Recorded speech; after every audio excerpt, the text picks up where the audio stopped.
quick tutorial on how to cut your own hair using Snapchat so you can zoom in and see the back of your head. First thing you're going to do is grab a clipper, make sure it's fully charged, then get the clipper guards, a comb or a hairbrush, and hair scissors.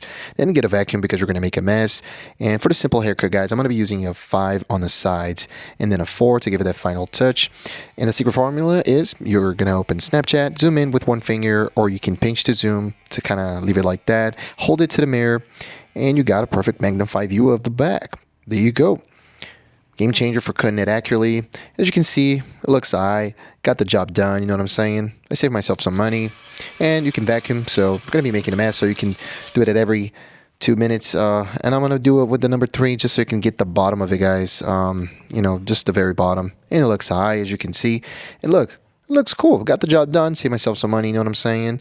I hope you liked it. If you liked it, thanks. If you didn't like it, I think your mama will like it. I'm just kidding, man. I'm just joking, man. And I hope you enjoyed it.